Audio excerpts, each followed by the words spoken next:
We're watching News 1226 at 11. An iconic South Carolina barbecue operation up in flames after a 3-alarm fire broke out last night and leading into this morning, destroying more than just decades of memories and success. What we know about the fire at Maurice's Piggy Park Barbecue in a few minutes. But first, the Richmond County office says one person is dead after a single vehicle crash on the entrance from Gordon Highway to I-520 this evening. Good evening. I'm Hallie Turner. The Richmond County Coroner's Office says the vehicle ran off the ramp going into the wooded area before rolling over. They say the driver died at that scene. The Richmond County Coroner Mark Bowen says the victim's ID will not be released until the family has been notified. At this time, there are no further details. And as we take a live look at the White House, we're just 9 days away from Election Day. Vice President Harris, if you live in Aiken County, you can vote at the Aiken County Elections Office, North Augusta Community Center, Aiken County Roy Warner Park, and Odell Weeks Recreational Center. All right, Emily, it was pretty cold for the first time in a while this morning. You know, like I said earlier, I walked in church and it was a little warm outside. When I came outside, it was super cloudy, and that's when I texted you. So, any rain for this last week in October? We're not expecting any rainfall, Hallie. There could be a small shower for us on Tuesday, but I don't think we're going to see any measurable rainfall, and this will most likely go down as the driest October in history. That goes all the way back into the 1940s for us, so very dry October expected to close it out, and no different than what we have been seeing. Right now, we're in the upper 50s, and we'll drop off into those middle 50s overnight tonight, so only a few more degrees to go for us. And again, we'll start off our Monday on the chillier side. You're definitely going to need a jacket, but by the time the afternoon rolls around, you might have to take that jacket off. We'll be in the 70s by the afternoon. Partly cloudy sky conditions, I think, for the afternoon hour, and that's going to help us warm up. But by the time we get to the end of the weekend for our Halloween, which is this upcoming Thursday, we can expect to see temperatures back in the 80s. So Thursday afternoon will be in the 80s, but by the time maybe you're getting out trick-or-treating, you know, once the sun goes down, we'll cool off into those 70s and 60s for us. But Hallie, I'll have a check on your full forecast coming up. Thanks, Em. If you live near Edgefield County and still need FEMA help, one resource is closing. The FEMA Disaster Recovery Center at the Edgefield Scout Hut building will close tomorrow night at 7. No appointment is needed, and for more information, you can go to wrdw.com and search FEMA. Trunk or treat events continue around our region as we inch closer to Halloween.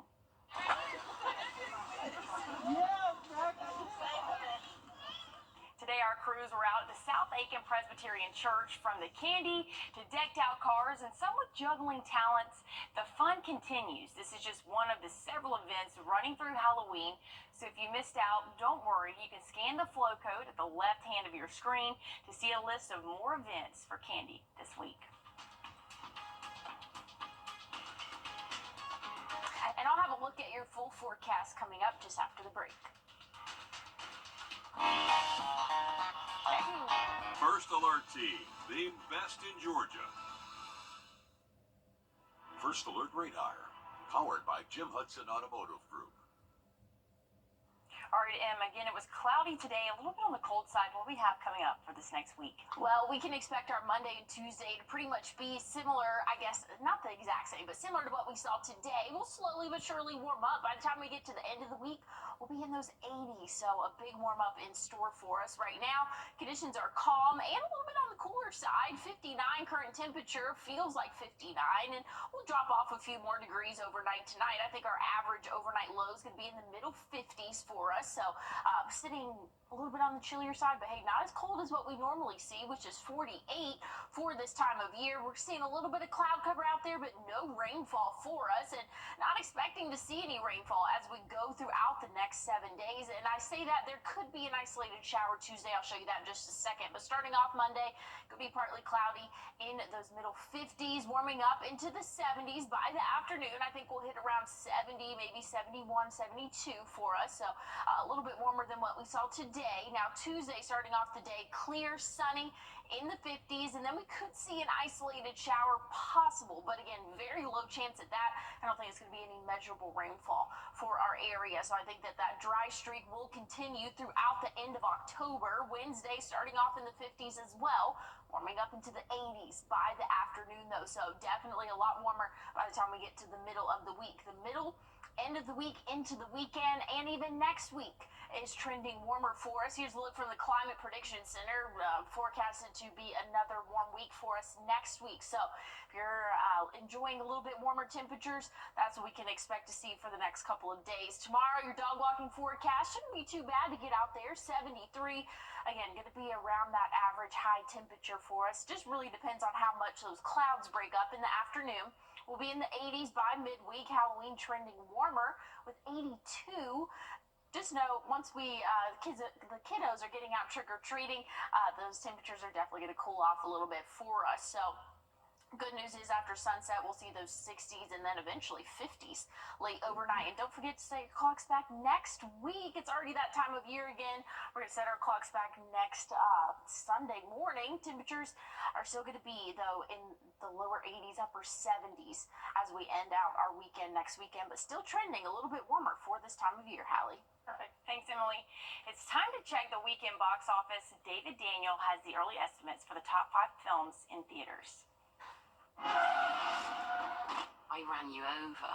We Live in Time stayed in 5th place, earning $4.8 million, slightly higher than its previous weekend total. The Wild Robot fell into a tie for 3rd with $6.5 million, giving it $111 million domestic.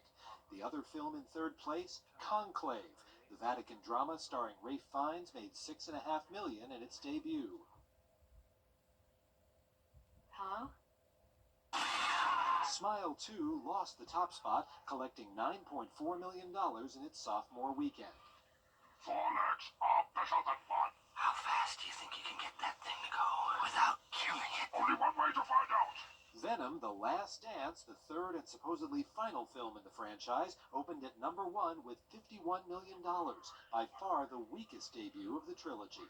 In Hollywood, I'm David Daniel. Yep, still saving my money and staying at home. For the first time ever, the Carolina Band is going to the Big Apple, performing in the Macy's Thanksgiving Day Parade next month. In preparation for the big trip, the band of over 370 performers practiced in front of dozens throughout downtown Columbia this weekend. Sam Shapiro shares the Gamecock spirit they're bringing to a national stage. Little piece of Gamecock spirit. Let's go Gamecocks! Gearing up to perform on one of the world's biggest stages.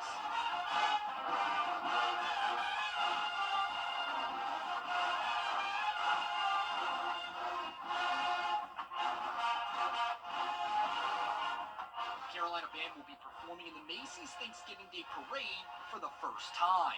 Getting to do this with some of my closest friends is such a big deal, and when we all found out, knowing that we all got to do it together just made it even sweeter.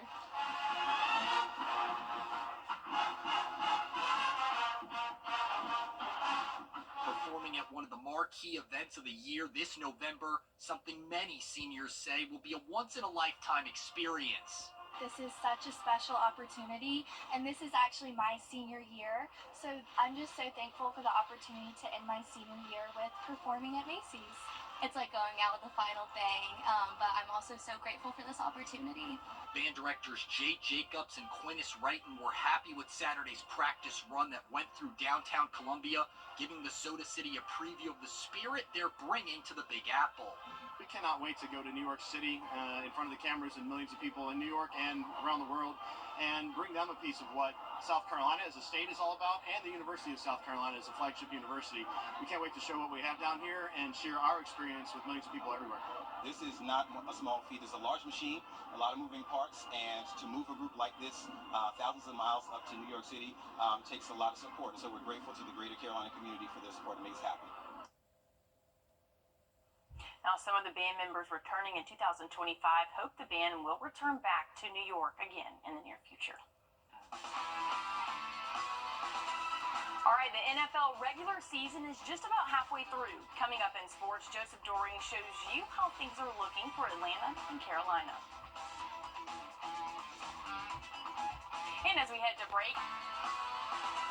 all right, the NFL regular season is just about halfway through. Coming up in sports, Joseph Doring shows you how things are looking for Atlanta and Carolina. And as we head to break, here's a live look at Denver, Colorado, and your winning lottery numbers.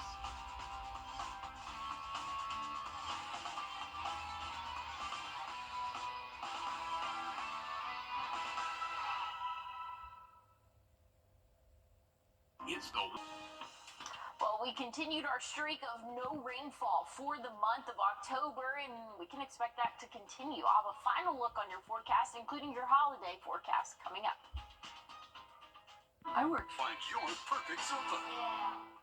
See how you can make a difference in a child's life every Tuesday and Thursday on News 12 First at 4. We'll introduce you to foster children looking for their forever homes. Grant me hope, because every child deserves to have hope. Sponsored by the Eichholz Law Firm.